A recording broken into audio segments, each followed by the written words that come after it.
but it's little bit important as well.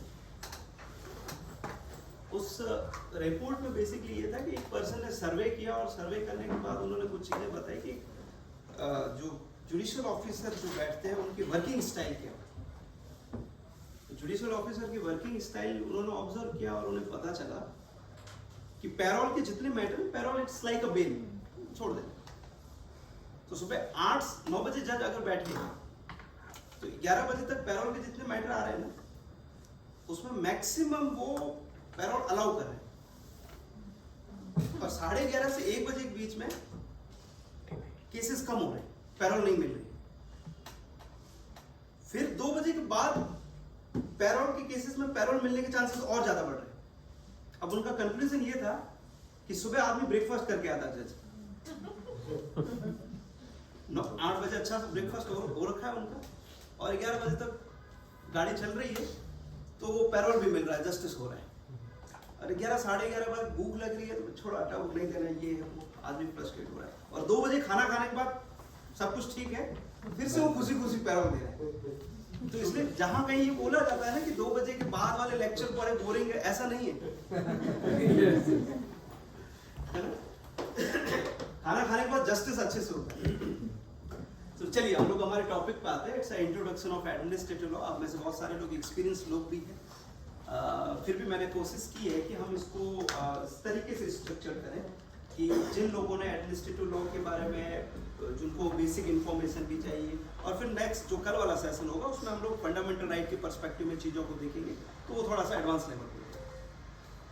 अब पहला जो पॉइंट है जो इस जो हमारे कोर्स में पहला इंपॉर्टेंट टास्क जो मुझे दिया गया है, वो मुझे बताया गया है कि हमें ये डिस्कस करना है कि आखिर एडमिनिस्ट्रेटिव लॉ की जरूरत क्यों हुई और क्यों आया एडमिनिस्ट्रेटिव। बड़ा इंपॉर्टेंट क्वेश्चन है। तो आप लोग देखिए, जब से स्टेट का कॉन्सेप्ट आया ना, स्टेट गवर्नमेंट हम जो होते, तो पहले जो स्टेट हुआ करते थे, स्टेट ऐसे नहीं जैसा आज हम लोग देख रहे हैं सोशल वेलफेयर स्टेट, ऐसा कुछ नहीं है, ग्रोथ हुआ है स्टेट का।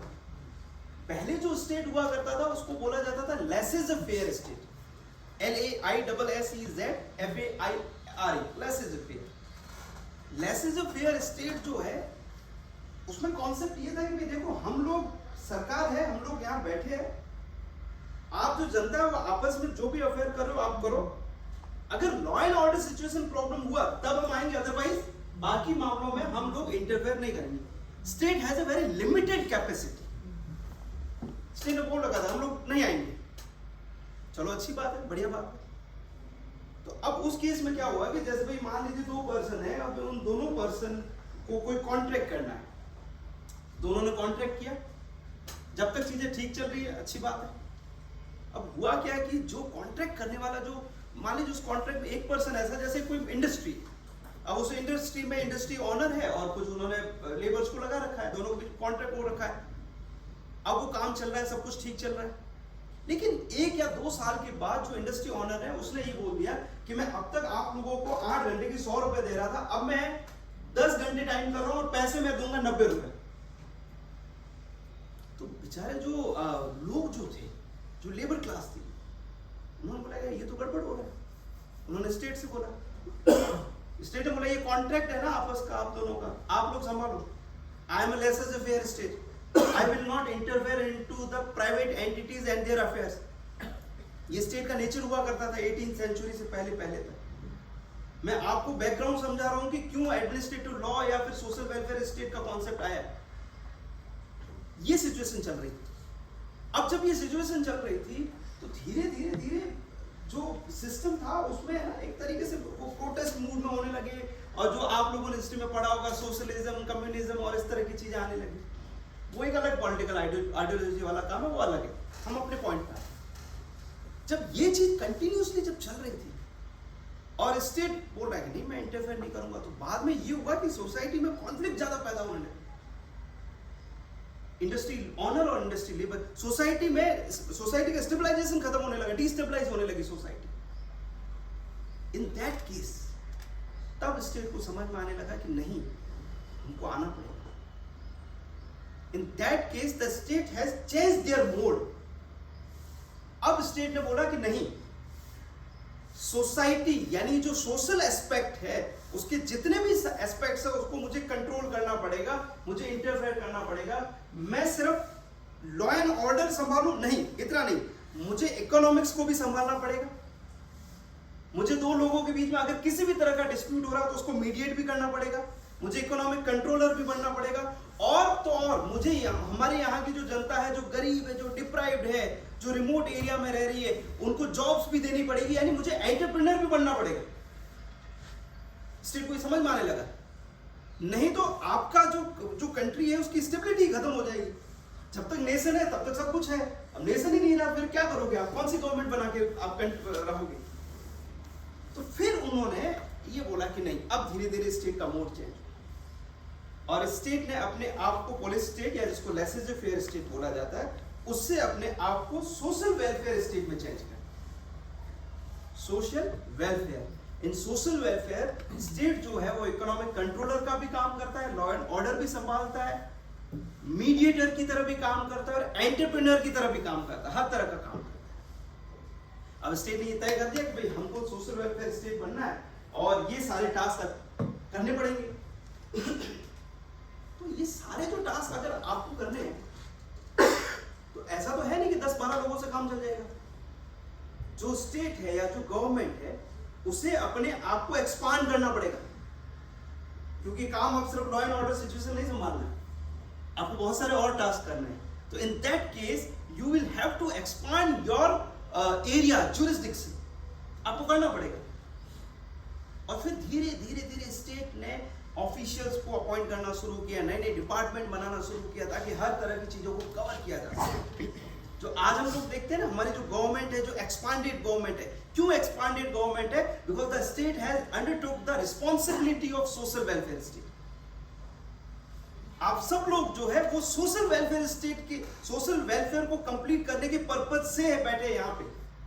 मे बी आप में से कोई डिप्टी कलेक्टर होगा, कोई रेवेन्यू ऑफिसर होगा, कोई लैंड ऑफिसर होगा, ये आपकी प्राइमरी वर्क है, but the ultimate objective of all of yours is the social welfare, to achieve the concept of social welfare ultimate. तो इसलिए धीरे धीरे उन्होंने क्या कि गवर्नेंस को एक्सपांड करना शुरू कर दिया, और डिपार्टमेंट बनाए, ऑफिशियल्स ये वो सब कुछ किया, गवर्नमेंट एक्सपांड हो गई, या जिसे मैं कहूं एडमिनिस्ट्रेशन जो है वो एक्सपांड हुआ, एडमिनिस्ट्रेशन डेवलप हुआ। अब आप धीरे धीरे ऑफिशियल्स बना रहे हो, डिपार्टमेंट बना रहे हो, अलग अलग ये सारा चीज आपने कर दिया। अब आपके दिमाग में आया कि सर इन सारे लोगों को अपॉइंट करना, इनकी वर्किंग पैटर्न्स कैसे होने चाहिए, ये किस प्रोसीजर से काम करें, अगर ये आर्बिट्रेरी वे में काम कर रहे हैं तो उनको कैसे कंट्रोल करना, इन सारी चीजों को गवर्न करना भी तो जरूरी है। आपने सोशल वेलफेयर के इंप्रेशन में स्टेट तो बना दिया, सोशल वेलफेयर स्टेट बना दिया, आपने बहुत सारे टास्क, बहुत सारे ऑफिशियल्स भी डेवलप कर लिए, डिपार्टमेंट भी कर लिया, बट अल्टीमेटली इसको संभाल कौन रहा है? इंसान संभाल रहा है ना, है तो इसमें आदमी, और आदमी की फितरत अलग ही होती है। मे बी पॉसिबल ह्यूमन जो है, ह्यूमन बीइंग जो है, हो सकता है कि वो किसी चीजों से इन्फ्लुएंस हो जाए और सिस्टम में प्रॉब्लम पैदा करना शुरू करे। तो it is very much necessary to control this whole administration, और उसको कंट्रोल या जिसको बोलते हैं रेगुलराइज करना, और रेगुलराइज करने के लिए we have developed the concept of administrative law. Administrative law इसलिए एडमिनिस्ट्रेटिव लॉ प्राइमरली जितने भी जो एडमिनिस्ट्रेशन है उनके प्रोसीजर्स, उनके अपॉइंटमेंट्स, उनके वर्किंग स्टाइल्स, उसको कंट्रोल करता है, उसको रेगुलराइज करता है। हालांकि एडमिनिस्ट्रेटिव लॉ का भी अल्टीमेटली पर्पस ये है कि अगर मैं इन सब चीजों को अच्छे से रेगुलराइज करूंगा तब जाके सोशल वेलफेयर होगा। तो even the purpose of administrative law is social welfare. अब अगर आप लोग नोटिस करें, ये सारी जो चीजें मैंने आपको बताया कि एडमिनिस्ट्रेटिव लॉ का पर्पस क्या है, क्यों एडमिनिस्ट्रेटिव लॉ की जरूरत है, why do we need administrative law. अब एक बार थोड़ा सा हम जो मैंने अभी आपको बोला कि एक इंफ्रास्ट्रक्चर है, कंपोजिशन, उसको समझने की कोशिश करते हैं। मे बी जैसे मैं अगर आप लोगों से कहूँ, आप में से मैम आप किस पोस्ट पे हैं, अगर मैं आप बता सके तो please. You are a joint commissioner, ठीक है, GST, good. So GST ma'am as a GST officer, अब जीएसटी ऑफिसर जो है इस पूरे सिस्टम में एक पोजीशन पे है ना, ये पूरा एक सिस्टम है एडमिनिस्ट्रेटिव लॉ का, उसमें एक पोजीशन पे। अब मैम को पता है कि उनका काम क्या है, मैम को पता है कि मुझे क्या करना है, बट ये ट्रेनिंग सेशन किस लिए हो रहा है वो इंपॉर्टेंट है। वो ट्रेनिंग सेशन इसलिए हो रहा है कि मैम को सिर्फ ये ना पता रहे कि मैं इस पूरे सिस्टम में कहां पे हूं, उनको ये भी पता रहे कि पूरा सिस्टम कैसे वर्क है, एडमिनिस्ट्रेटिव लॉ का पूरा कंपोजिशन क्या वो पता होना चाहिए हमें, इंफ्रास्ट्रक्चर जिसको इकोसिस्टम जिसको हम बोलते हैं। मैं उस पूरे इकोसिस्टम में, आप यहां पे हो लेकिन मेरे आसपास ये पूरा इकोसिस्टम कैसे वर्क कर रहा है, ये जो इंफ्रास्ट्रक्चर है वो हमें पता होना चाहिए। अब इस चीज को मैं थोड़ा सा एक्सप्लेन करता हूं, इसी इकोसिस्टम को, the ecosystem of the administrative law. Administrative law में कुछ चीजें होती है, जैसे पहली जो इंपॉर्टेंट चीज होती है एडमिनिस्ट्रेटिव एजेंसी, एडमिनिस्ट्रेटिव एजेंसीज या जिसको हम लोग ऑफिशियल्स भी बोल देते हैं। अब ये एडमिनिस्ट्रेटिव एजेंसीज क्या क्या होती है, जैसे जस्ट फॉर एग्जांपल मैं एक एग्जांपल लेता हूं आप लोगों के सामने। Income tax act 1961, probably 1961, yes, income tax act 1961। अब अगर आप इनकम टैक्स एक्ट को पढ़ेंगे, ये किसने बनाया, पार्लियामेंट ने बनाया। ये पार्लियामेंट ने लॉ बना दिया है, अभी एडमिनिस्ट्रेटिव का जो जिस एडमिनिस्ट्रेशन की हम बात करें वो अभी स्टार्ट नहीं हुआ है, अभी तो पार्लियामेंट ने लॉ बनाया। अब उस लॉ के अंदर लिख रखा है कि ये डिपार्टमेंट होगा, ये ऑफिशियल्स होंगे, उनके ये राइट्स है, उनके ये ड्यूटीज है, यानी अब एडमिनिस्ट्रेटिव लॉ स्टार्ट हो गया। अब उसमें बताया जा रहा है कि ऑफिशियल्स होंगे, उनकी ये पोजीशन होंगी, उनकी अपॉइंटमेंट इस तरीके से होगा, और उसमें लिखा हुआ एक वर्ड इनकम टैक्स डिपार्टमेंट। जहां आपको वर्ड डिपार्टमेंट दिख जाए समझ लीजिए एडमिनिस्ट्रेटिव एजेंसी, हर तरह का डिपार्टमेंट, अलग अलग डिपार्टमेंट में आप लोग काम कर रहे हैं, है ना। हम लोग बोलते हैं ना, मैं थोड़ा सा एकेडमिकली भी इन चीजों को सामने रख रहा हूँ, मे बी आप लोगों के लिए नॉर्मल हो डिपार्टमेंट, यस ठीक है, एडमिनिस्ट्रेटिव डिपार्टमेंट, बट एकेडमिकली हम लोग वर्ड्स के साथ बड़ा स्पेसिफिक होते हैं, प्रिसाइज। डिपार्टमेंट वर्ड दिखा, इसका मतलब एडमिनिस्ट्रेटिव लॉ स्टार्ट हो चुका और एडमिनिस्ट्रेटिव एजेंसी की बात हो रही। और ये एडमिनिस्ट्रेटिव एजेंसी जितनी भी है, डिपार्टमेंट वगैरह जो भी है, वो सिर्फ डिपार्टमेंट से नहीं, अलग अलग नाम से जाना जाता है। जैसे कमीशन, अभी जो मैंने आपको बताया डिपार्टमेंट, उसको पार्लियामेंट ने बनाया। कमीशन जो है, जैसे UPSC, union public service commission, that is also administrative agency. UPSC जो है उसको किसी स्टैट्यूट ने नहीं बनाया, वो डायरेक्टली आपका कॉन्स्टिट्यूशन से आ रहा है। Union public service commission, board, आपने अलग अलग बोर्ड है ना, सेबी हो गया, जैसे एक हो गया, वो बोर्ड वर्ड आपको जहां देखिए वो भी administrative agency, authorities, administrative authorities भी बोला जा सकता है। रेगुलेटरी बॉडीज जितनी है, कंपटीशन कमीशन ऑफ इंडिया, वो भी एडमिनिस्ट्रेटिव एजेंसी।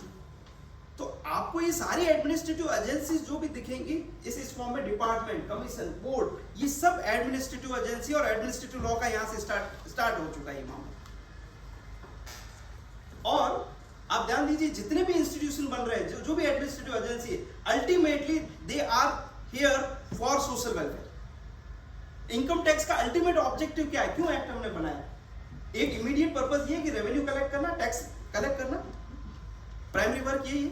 क्यों टैक्स कलेक्ट करते हैं हम लोग? इसीलिए कि भाई जो टैक्स कलेक्ट करेंगे उसके बाद उस टैक्स को हम लोग इन्वेस्ट करेंगे हमारे जो भी जनता है उसके वेल टू डू के लिए, फॉर सोशल वेलफेयर। कोई भी एजेंसी जो एडमिनिस्ट्रेटिव एजेंसी बन रही है, उसका अल्टीमेट ऑब्जेक्टिव सोशल वेलफेयर है, ये ध्यान रखिए।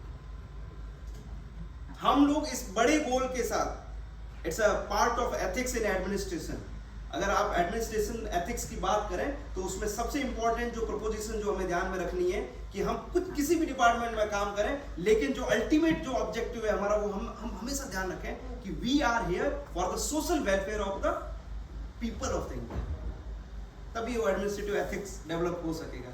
डॉक्टर साहब, जो डॉक्टर अंबेडकर ने, इस पे अगर आप लोगों को मौका मिले इसके बारे में पढ़ने को कॉन्स्टिट्यूशन में, उनसे सवाल पूछा गया था कि भाई आप हमारा जो पूरा एडमिनिस्ट्रेटिव जो कॉन्स्टिट्यूशन इतना बड़ा क्यों बनाया?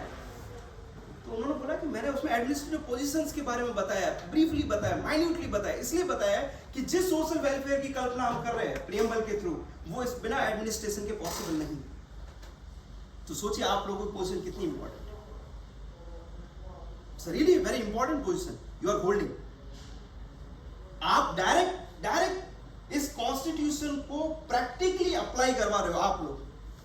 हम तो ठीक है क्लास में बता देते हैं ना, आप लोग डायरेक्टली उसको वो करना। That is the first thing, administrative agency. अब पॉइंट सेकंड आता है हमारे सामने कि ये जो एडमिनिस्ट्रेटिव एजेंसीज है अब वो फंक्शन करना स्टार्ट करेगी। तो एडमिनिस्ट्रेटिव एजेंसीज जितनी भी जो मैंने आपको बताया, डिपार्टमेंट, कमीशंस, इसमें ऑफिशियल्स काम करते हैं, उनको पहला इंपॉर्टेंट वर्क जो दिया जाता है या एक इंपॉर्टेंट जो वर्क है उनके पास, वो है रूल मेकिंग, रूल बनाना। जैसे आप हमारी जो मिनिस्ट्री है ना, डायरेक्टली जैसे मान लीजिए कोई फाइनेंस मिनिस्ट्री है, उन्होंने अपना एक, जैसे आरबीआई फाइनेंस मिनिस्ट्री के अंडर डायरेक्टली काम करता है, reserve board of India it's an administrative agency. तो आरबीआई को सबसे पहले कुछ रूल पकड़ा दिए पार्लियामेंट ने या फाइनेंस मिनिस्ट्री ने। फाइनेंस मिनिस्ट्री जैसी रूल बना रही है ना, तो उसने बोल दिया कि अब आप काम स्टार्ट करो। अब आरबीआई उन रूल्स को अप्लाई करने के लिए, देखिए अगर रूल्स अच्छे हैं तो उन्हीं रूल से काम चल जाता है, बट कभी कभी आरबीआई को लगता है कि नहीं यार इन रूल से काम नहीं चल रहा है, हमें खुद कुछ और लॉज बनाने पड़ेंगे। तो वो जो सारी चीजें जो बनाती है उनको बोला जाता है बाई लॉज, नोटिफिकेशंस के थ्रू, ऑर्डर्स के थ्रू। ये bylaws, rule, bylaws, order, notification जो आपके डिपार्टमेंट निकालता है, गजट में कभी कभी आ जाता है, ये आ गया, ये बाई लॉ है, ये रूल है, ये नोटिफिकेशन है, ये आपके इस एडमिनिस्ट्रेटिव एजेंसी को रूल मेकिंग या लॉ मेकिंग पावर दी गई है। बहुत इंपॉर्टेंट है ये। और अगर मैं आप सब लोगों से एक छोटा सा क्वेश्चन करूं कि आपके ये जितने आप जो रूल, मैंने तो बोल दिया कि ये लॉ है, आप जस्टिफाई कर सकते हो कि ये क्या अथॉरिटी है इसके पीछे, इस स्टेटमेंट के पीछे, जब मैं ये बोल रहा हूं कि दिस बाई लॉज, नोटिफिकेशन, ये जो रूल्स जो आप लोग निकालो, डिपार्टमेंट निकालो, अब पार्लियामेंट का काम खत्म हो चुका, अब आप लोग कर रहे हो, ताकि पार्लियामेंट ने जो एक्ट दिया है हमें सोशल वेलफेयर के लिए, हम उसको प्रॉपरली अप्लाई कर सके। इसके लिए you produce some rules, notification, bylaws, ये सारे लॉ है। कैसे आप कैसे बोल सकते हैं ये लॉ है? क्या अथॉरिटी इसके पीछे बताइए? Extension of the law basically, these are the extension of law. ठीक है, बट मुझे ना कॉन्स्टिट्यूशनल रिकॉग्निशन बताइए। अब मैं थोड़ा टीचर की पोजीशन में आ गया हूँ, sorry. They are created by the structure which is approved by Constitution. Approved by the Constitution. Tell me, where is that approval? In the act itself, Which act? Parliament which passed that act for the particular department. There is a That parliament act which is is created. Yes, please. There is a parliament which is created. There are assemblies which are created for the state by the Constitution. Yes. And they have been authorized to create various laws which will take care of the constitutional requirements. ठीक बात है, but administrative officers are appointed by way of these bodies which are already recognized by the law. So indirectly they waste their power as a legacy. Okay, if you will get time, just go through with the bare act of the Indian Constitution, Article 13, Clause 3, Clause 8. It's clearly the definition of law is there. 13 Clause 3. 13 Clause 3. It clearly written, law includes notification, bylaw, rules, order, ordinance, etc. Regulations, yes, regulations. जो आप कर रहे हो ना, वो constitution ने आपको directly authorise किया इसके लिए, एज ए लॉ फॉलो होता है वो। even in the act stands different rules published by the department. Yes. In that they are, वो तो लॉ है ही sir, act is a law, उसके बारे में कोई डिस्प्यूट नहीं है, वो तो कोई दिक्कत नहीं है, बट कभी कभी पूछ लिया जाता है। But in almost every law there is a point that you have the power, department has the power of. You have a power. Yes. बिल्कुल बिल्कुल आपके पास पावर है कि आप लोग ये कर सकते हो, but ultimately you have to find out कि पावर आ कहाँ से रही है। Constitution. Yes, and it is clearly written there. 13 Clause 3. 13 clause 3, उसको आप पढ़ोगे ना, लॉ की डेफिनेशन दे रखी है उसमें, simple clearly it is written, law includes it, सब लिखा है उसमें। सो ये आपको अथॉरिटी मिल रही है, ये ध्यान रखिएगा। जैसे मैं आपको सिंपल चीज बताता हूँ, एक एग्जांपल से बताता हूँ। Covid sorry not covid, demonetisation हमारी गवर्नमेंट ने 8 नवंबर 2016 को किया, ओके। कोई लॉ, कोई टिपिकल एक्ट नहीं इंट्रोड्यूस किया गया था, है ना। आरबीआई ने ऑर्डर्स निकाले, हालांकि प्राइम मिनिस्टर, हमारे प्राइम मिनिस्टर साहब ने अनाउंस किया, that is different thing, but RBI ने ऑर्डर्स निकाले। आप देख रहे हैं, और नोटिस कीजिए, पहला ऑर्डर निकाला डीमोनेटाइजेशन का आरबीआई ने 8 नवंबर को रात को 12 बजे के बाद, और उसके बाद अगर आप लोग नोटिस करेंगे हर 10-15 दिन में कुछ और निकल रहे थे ऑर्डर, कि भाई आज आप 10,000 निकाल सकते हो, आज आप 15,000 निकाल सकते हो, और सारे लोग उसको फॉलो कर रहे हैं। कोई एक्ट नहीं है वो, सिंपल 1 और 2 पेज का एक ऑर्डर निकल रहा है, एक नोटिफिकेशन निकल रहा है, और उसको हम लोग फॉलो कर रहे हैं। क्यों फॉलो कर रहे हैं? क्योंकि एडमिनिस्ट्रेटिव ऑफिशियल्स ने निकाला, और एडमिनिस्ट्रेटिव ऑफिशियल्स को ये पावर 13 क्लॉज 3 से मिल गई, कॉन्स्टिट्यूशनल बेसिस है।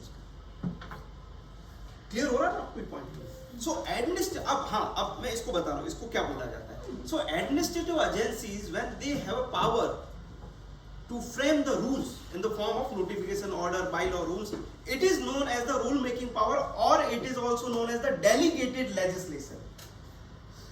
इसको हम लोग बोलते हैं delegated legislation, means पार्लियामेंट ने आपको ये पावर डेलीगेट कर रखी है। एक्चुअल में जो लॉ मेकिंग पावर है वो पार्लियामेंट के पास है। No other authority can make law except parliament, but if the circumstances demanded, in such case the parliament can delegate their power to the administrative agencies, कि भाई हम आपको ये पावर दे रहे हैं, इसको बोला जाता है डेलीगेशन। तो डेलीगेशन की ये पावर का ये है, जो रूल्स, नोटिफिकेशन या जो भी रूल मेकिंग पावर है, कॉन्स्टिट्यूशन इसको रिकॉग्नाइज करता है in the form of 13 clause 3। That is the first important thing. आपके इस पूरे कोर्स में अगर आप लोगों ने कोर्स स्ट्रक्चर देखा होगा, प्रोबेबली कल या परसों शायद डेलीगेटेड लेजिस्लेशन पे एक सेशन है आपका, बट मैं आपको इंफ्रास्ट्रक्चर बता रहा हूँ। That is the first thing, rule making power, delegation. अब इसमें बहुत सारी चीजें होती है कि आपका जो रूल मेकिंग पावर है उसको अच्छा, बड़ी इंपॉर्टेंट चीज ये है, हमारे यहाँ जो एडमिनिस्ट्रेटिव लॉ है ना, उसमें इन सारे जितने भी जो पावर दी जा रही है आपको, चाहे जो रूल मेकिंग पावर है, तो ये रूल मेकिंग पावर जो है, ये ऐसा नहीं कि एब्सोल्यूट है, हाँ लिमिटेशन है उसमें। पार्लियामेंट्री कंट्रोल होता है, प्रोसीजरल कंट्रोल होता है, और तीसरा जुडिशियल कंट्रोल होता है। पार्लियामेंट के सामने रखना पड़ेगा, आपको बताना पड़ेगा कि सर ये हमने रूल्स बनाए। सिटीजनशिप अमेंडमेंट एक्ट बना, 2 साल लग गए कोरोना के कारण, हम सीए के रूल्स नहीं बना पाए, लेकिन बनने के दौरान जब प्रोसेस होता है, एक सब डेलीगेशन कमेटी होती है पार्लियामेंट की, पार्लियामेंट एक कमेटी बनाता है जो ये काम करता है, जो रूल्स बनाता है, वो बताता है कि भाई ये रूल्स है, पार्लियामेंट के सामने रखता है, लेइंग प्रोसीजर होता है पूरा, है वो प्रोबेबली आपको कल वाले सेशन में ये सारी चीजें बताई जाएगी। बट पार्लियामेंट्री कंट्रोल होता है, जुडिशियल कंट्रोल भी होता है। जैसे आरबीआई ने एक नोटिफिकेशन निकाला, मैं एग्जांपल से आपको बताता हूँ कैसे जुडिशियल कंट्रोल होता है ब्रीफली। आरबीआई ने नोटिफिकेशन निकाला और उन्होंने बोला कि सर आज आप 10,000 ही निकाल सकते हो। अब एक पर्सन है, उन्होंने क्या किया कि इस नोटिफिकेशन को चैलेंज किया, नोटिफिकेशन इज अ लॉ, इसको चैलेंज किया, क्योंकि मैंने अभी आपको बताया डेलीगेशन आप जो भी कर रहे हो, उसके थ्रू जो भी रूल बना रहे हो, उसका कंट्रोल हर लेवल पे होता है। जुडिशियल कंट्रोल भी पॉसिबल है, यानी जुडिशरी भी उसको रिव्यू कर सकती है। तो जुडिशरी के सामने आया कि भाई ये जो नोटिफिकेशन है, जो भी पेटिशनर थे उनका ये कहना था कि सर 10,000 से मेरा काम ही नहीं चल रहा है, या 5,000 से मेरा काम नहीं चल रहा है, और आप ये जो नोटिफिकेशन है ये मेरे फंडामेंटल राइट के अगेंस्ट है। कौन सा fundamental right? Article 21, right to livelihood, right to life and personal liberty है, उसका एक इंटरप्रिटेशन है राइट टू लाइवलीहुड। ये आपका फंडामेंटल राइट है कि कोई भी व्यक्ति आपका जो राइट टू लाइवलीहुड है ना, उससे आपको डिप्राइव नहीं कर सकता। तो उन्होंने बोला कि सब पैसे मेरे, this is my property, 10,000 20,000 whatever मेरे अकाउंट में, लेकिन आप मुझे लिमिटेड कर रहे हो और बोल रहे हो कि नहीं ये जो इतने पैसे तू निकाल सकता है, इतने ही निकाल सकता है, तो ये फंडामेंटल राइट का वायलेशन है आर्टिकल 21 का। क्वेश्चन किया गया, कोर्ट ने बोला no, it is not a violation of fundamental right. Why? Court ने बोला राइट टू लाइवलीहुड का वायलेशन तब होगा when you permanently deprive from your property. जब आपकी प्रॉपर्टी जिससे आपकी लाइवलीहुड चल रही है उससे आपको परमानेंटली डिप्राइव कर दिया जाए। ये परमानेंटली डिप्राइवेशन नहीं है ना, तब होता है राइट टू लाइवलीहुड का वायलेशन। भाई आज आपको 5, ऐसा थोड़ी कि सरकार पैसे लेके चली गई है, उन्होंने बोला कि आप 5,000 निकालिए, 10,000 निकालिए, आपके ही है, आपको कल मिल जाएंगे, परसों मिल जाएंगे, बट थोड़ा सा लिमिटेड पे। So it's a reasonable restriction, court ने बोला, और अकॉर्डिंगली हो गया। बट किसी भी रूल को, नोटिफिकेशन को आप चैलेंज कर सकते, आप मतलब आप तो नहीं करोगे, जो भी लोग है या जनता है वो चैलेंज करती है मोस्टली। अब रूल मेकिंग पावर के बाद सेकंड जो चीज है वो है कि जब भी आप इन रूल को बनाने के बाद इन रूल को अप्लाई करते हो एडमिनिस्ट्रेटिव ऑफिसर, उस समय आप लोगों को डिस्क्रिएशन भी दिया जाता है। It is known as administrative discretion. Discretion ये है कि आप लोग, ऐसा नहीं है कि रूल्स बन गए तो एकदम जैसे कभी कभी ये होता है, सपोज कि जस्ट फॉर एग्जांपल कि आपको अपने एरिया में लिकर शॉप्स का लाइसेंसिंग करना है, ठीक है, तो रूल्स बन चुके हैं, रूल्स में कुछ बेसिक चीजें बता दी गई है। अब आपको पता चला कि इन रूल्स से काम नहीं चलेगा, मुझे क्या करना, रूल्स में लिखा हुआ है कि एक पर्सन जिसके पास ये क्वालिफिकेशन हो उसको लाइसेंस दे सकते हो, बट आपको पता चला कि यार ये सिर्फ एक रूल से काम नहीं चलेगा, क्योंकि इट्स वेरी सीरियस इश्यू, मुझे किसी ढंग के आदमी को शॉप देनी पड़ेगी, क्योंकि it's a matter of liquor, public health का भी इश्यू है। तो फिर आप क्या करोगे, अपना डिस्क्रिशन यूज करो। In that case additionally you can made some points, उसमें आप बताओगे कि नहीं, ये जो ऑफिसर जो है, जो भी हमें लाइसेंस उसी को मिलेगा जो ग्रेजुएट हो या फिर जिसका क्रिमिनल बैकग्राउंड नहीं हो, या ऐसे जो भी क्वालिफिकेशन आप ऐड कर सकते हो। So this discretion would be given. Rules को बनाना is like a law making, इन रूल्स को अप्लाई करना, इंप्लीमेंट करना, एग्जीक्यूट करना, इसके लिए आपको एडमिनिस्ट्रेटिव डिस्क्रिशन की पावर दी गई। बट दैट डिस्क्रिशन अगेन है ना, must be executed in a very reasonable manner. यहाँ पे गड़बड़ हो जाती है बहुत जगह, जो ब्लैक मार्केट जो बायसेस दिखते हैं हमें कि कुछ खास लोगों के हिसाब से कंडीशनिंग बनी। अगर आप लोग 2G स्कैम वाला जो केस पढ़ेंगे पूरा, उसमें सबसे बड़ा इशू ये है कि एडमिनिस्ट्रेटिव डिस्क्रिशन जो है उसको कैसे मिसयूज किया गया। 2G स्कैम जो हुआ था 2004, 5, 6 वॉटेवर जो भी टाइम पीरियड था, इस तरीके से चीज़ें हुई थी। उसमें कुछ खास लोगों के हिसाब से रूल्स बनाए गए थे, अलग किया गया था कि ये वो। That is one of the example. And now the third important चीज कि आपको लॉ मेकिंग पावर भी मिल गई, रूल मेकिंग पावर, आपको डिस्क्रिएशन की पावर भी मिल गई उसको अप्लाई करने के लिए। नाउ द थर्ड इज कि आपके डिपार्टमेंट के अंदर या एडमिनिस्ट्रेशन के अंदर बहुत कभी कभी कुछ डिस्प्यूट्स भी क्रिएट हो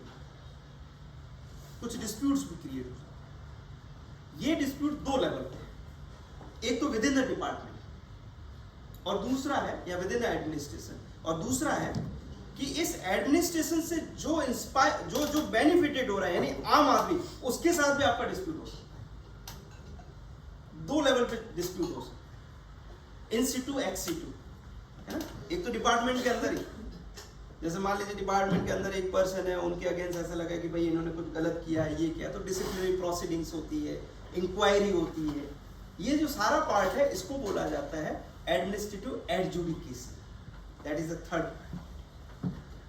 एडमिनिस्ट्रेटिव लॉ मेकिंग हो गया, लॉ को एग्जीक्यूट करना हो गया। अब एग्जीक्यूट करने के दौरान डिपार्टमेंट के अंदर ही डिस्प्यूट अगर पैदा हो रहा है, मतलब आपको लगा कि कहीं कुछ करप्शन जैसी चीजें हैं, कुछ प्रॉब्लम है, उन्होंने ठीक से ऑर्डर को एग्जीक्यूट नहीं किया, बॉस की बात नहीं मानी, व्हाटएवर, तो आपके अगेंस्ट इंक्वायरी बिठाई जाती है, डिसिप्लिनरी एक्शंस लिए जाते हैं। तो ये इंक्वायरी, डिसिप्लिनरी एक्शन, ये क्या है, ये एडमिनिस्ट्रेटिव एडजुडिकेशन है। उसमें एडजुडिकेशन करना है आपको, एक तरीके से डिस्प्यूट को रिजॉल्व करना है। अब दूसरी चीज ये होती है, अच्छा, इस एडमिनिस्ट्रेटिव एडजुडिकेशन को जब किया जाता है तो इसमें भी लेवल अलग अलग है। छोटे मोटे इश्यूज है तो उनको इंक्वायरी या डिसिप्लिनरी एक्शन इनसे रिजॉल्व कर लिया जाता है। बट अगर इशू बहुत टेक्निकल है, जहां पे लॉ के एस्पेक्ट्स आ रहे हैं, वहां पे ट्राइब्यूनल्स एग्जिस्ट किए, वहां पे ट्राइब्यूनल्स बनाए गए। एडजुडिकेशन प्राइमरी लेवल पे इंक्वायरी, डिसिप्लिनरी कमिटीज, इसके थ्रू हो जाता है। बट अगर आपको लग रहा है कि इस पूरे एडमिनिस्ट्रेशन में या पूरी इंडस्ट्री में व्हाटएवर जो भी है उसमें डिस्प्यूट बहुत बड़ा रेज हो गया है, तो फिर आपको जाना पड़ेगा ट्राइब्यूनल्स के पास, जैसे कैट ना, सेंट्रल एडमिनिस्ट्रेटिव ट्राइब्यूनल। एडमिनिस्ट्रेटिव पूरा का पूरा एक एडमिनिस्ट्रेशन में ग्रुप है, उसको लग रहा है कि गलत हो रहा है हमारे साथ, तो उस केस में बहुत हाई और टेक्निकल इश्यूज है, लॉ के बहुत सारे पॉइंट है, तब आपके लिए ट्राइब्यूनल्स बनेंगे। इस चीज को ठीक करने के लिए इसी इश्यू को समझते हुए, पहले क्या था, सिर्फ इंक्वायरीज और इसी से हो रहा था, पर उनको पता चला कि इससे जस्टिस नहीं हो पा रहा है। क्या होता है ना, कभी कभी इंक्वायरी में प्रॉब्लम ये होती है कि जैसे बोर्ड बैठा है इंक्वायरी वाला, ठीक है, अब वो 3 लोग हैं आपके डिपार्टमेंट से ये, और आप हो, मान लीजिए इस पर्सन पे एलिगेशन है, करप्शन या किसी तरह की चार्ज, व्हाटएवर जो भी। अब मैं आया इनके सामने, इन्होंने कुछ सवाल पूछने शुरू किए।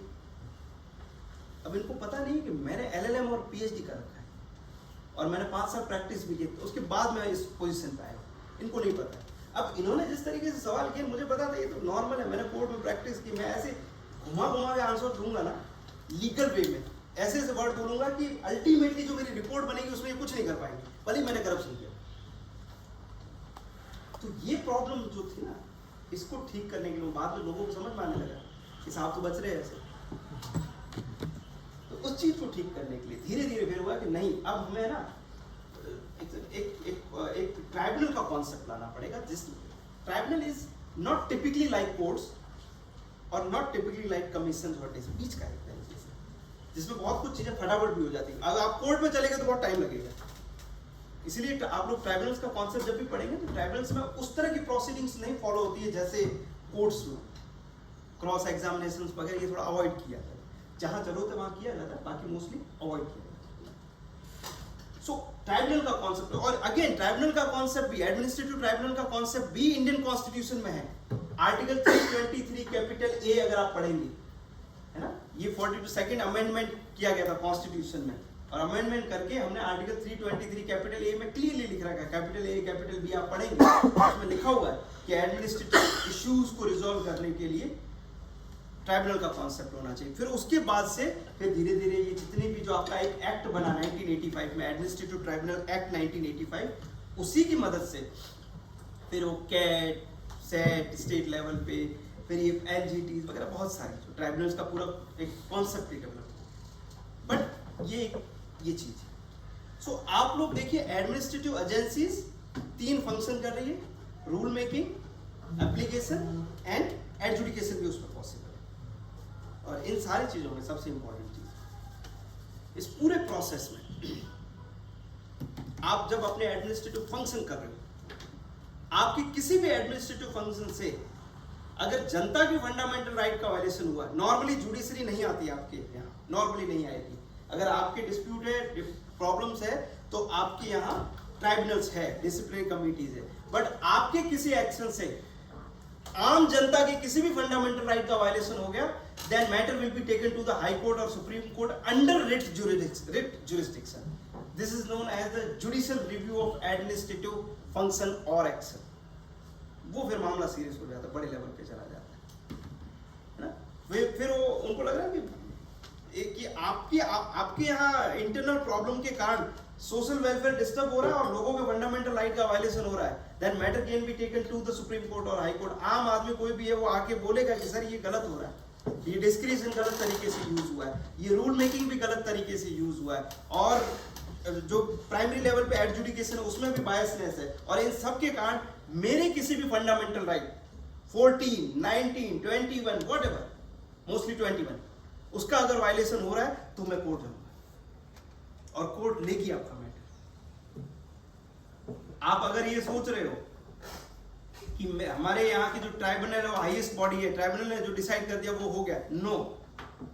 बहुत सारी ट्राइब्यूनल्स के जुरिस्डिक्शन, आप ट्राइब्यूनल्स जो बनती है वो भी एक्ट के थ्रू बनती है, जैसे ATA वगैरह, बहुत सारी, सॉरी जो कैट वगैरह, बहुत सारे ट्राइब्यूनल्स के एक्ट में ये भी लिखा हुआ है कि supreme court can not entertain, लिखा हुआ बहुत सारी, जैसे inter state river water dispute की जो ट्राइब्यूनल्स है ना, उसमें एक्ट में क्लियरली लिखा हुआ, interstate river water dispute act में the supreme court can not interfere, फिर भी सुप्रीम कोर्ट आती है। क्यों आती है? क्योंकि सुप्रीम कोर्ट को अगर पता चला कि आपके किसी भी इश्यूज के कारण लोगों के फंडामेंटल राइट का वायलेशन हो रहा है, तो ट्राइब्यूनल के ऑर्डर के अगेंस्ट भी जा सकते हैं। कैसे जा सकती है? एक हमारा आर्टिकल है इंडियन कॉन्स्टिट्यूशन में, article 136 special leave petition, SLP सबसे भारी।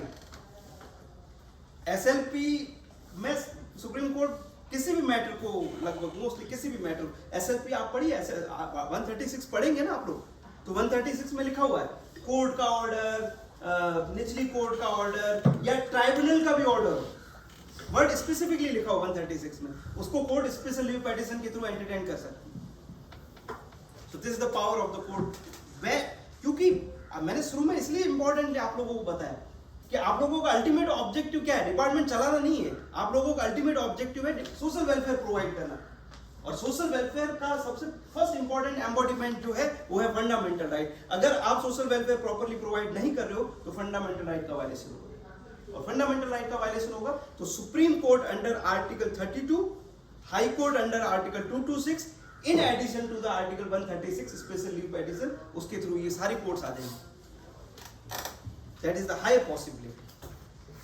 ठीक है, ये इंफ्रास्ट्रक्चर आप लोगों को समझ में आया। अब आप लोग ये देख लें कि आप लोग किस पोजीशन पे है ना। आप लोग अगर रूल्स बना रहे हैं, उनको अप्लाई कर रहे हैं, तो ध्यान रखिए आप कॉन्स्टिट्यूशनल ऑथराइज है इस चीज की। वो एक पेज का डॉक्यूमेंट आता है ना आपके डिपार्टमेंट में कि आज ये नोटिफिकेशन निकला है, ये इसको अप्लाई करना है, वो दिखने में एक पेज का है, बट उसके पीछे अथॉरिटी जो है ना वो emblem, Indian constitution, very authoritative document. So इसके बाद जो अगर आप लोग कहें देखें ये पूरा जो एडमिनिस्ट्रेटिव लॉ या जो सोशल वेलफेयर अल्टीमेटली, अब कई लोग पूछते हैं कि सर कॉन्स्टिट्यूशन में ये एडमिनिस्ट्रेटिव लॉ कहाँ लिखा हुआ? कहीं नहीं लिखा हुआ, कहीं नहीं लिखा हुआ एडमिनिस्ट्रेटिव लॉ के बारे में। But constitution is there to achieve the ultimate objective of administrative law, social welfare. और उसके लिए सबसे इंपॉर्टेंट जो डॉक्यूमेंट, जो पार्ट है, वो है, आप लोग जरूर उसको ध्यान से देखें, directive principle of state policies.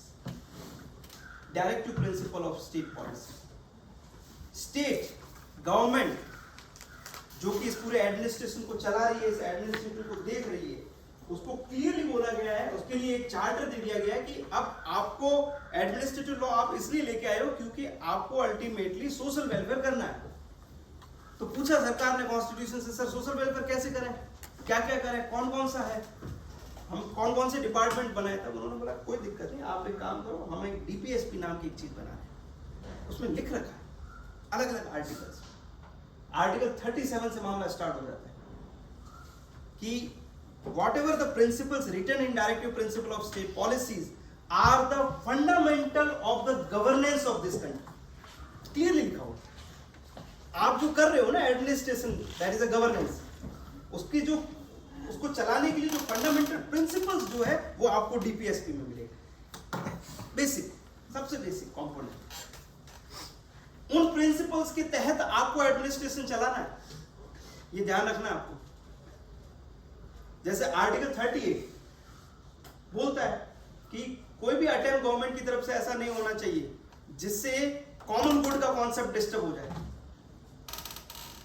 अगर आप लोग पीडीएस सिस्टम लेके आ रहे हैं, आपका department, food department just for example, administrative agency public distribution system को डेवलप कर रहा है, पब्लिक डिस्ट्रीब्यूशन सिस्टम को डेवलप करते समय अगर आपने मान लीजिए किसी भी रीजन से कुछ खास एरियाज को थोड़ा सा डिस्क्रिमिनेट वे में देख लिया, जैसे मान लीजिए कोई ट्राइबल एरिया वहां तक नहीं पहुंचा पा रहे हो, आपने बोला कि नहीं वो चलेगा, ये भेज देंगे, वो कर देंगे, कुछ ऐसा कर दिया, no, it is against article 38। Common good policies common good के हिसाब से बनने चाहिए।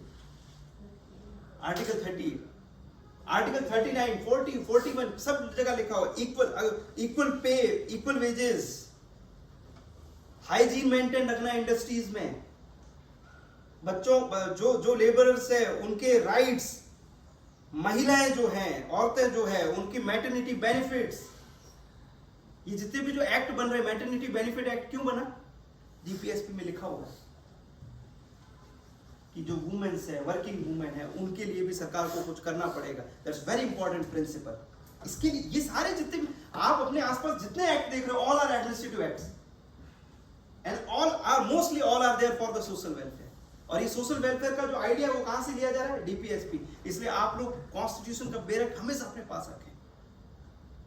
आपके आसपास जो नया एक्ट आता है सरकार की तरफ से भेजा जाता है, एक बार उसको देख लें।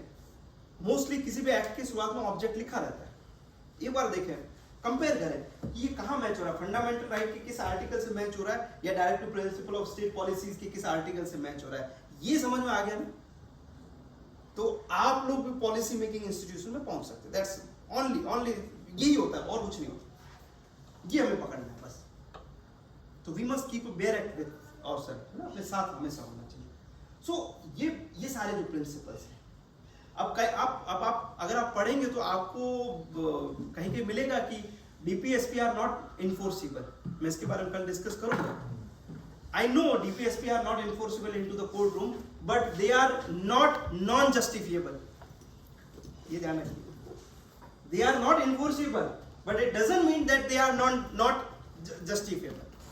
Justifiable वो है, आप लॉ बनाने से पहले आपको बता दिया जाता है कि ये पॉलिसीज तो आनी चाहिए, ये प्रिंसिपल्स तो आने चाहिए, और एटलीस्ट अगर इन प्रिंसिपल को नहीं डाल पा रहे हो तो इन प्रिंसिपल के अगेंस्ट कुछ मत डालना। ये एक लिमिटेशन है अपने ऊपर। एक्ट, बहुत सारे एक्ट चैलेंज होते हैं ना आपके, तो एक्ट चैलेंज होने में ये भी एक इंपॉर्टेंट है एस्पेक्ट। फंडामेंटल राइट और डीपीएसपी दोनों हार्मनी में चलते हैं। किसी दिन समय होगा या नेक्स्ट सेशन में हम लोग कोशिश करेंगे। Every DPSP has a correlation with the fundamental right.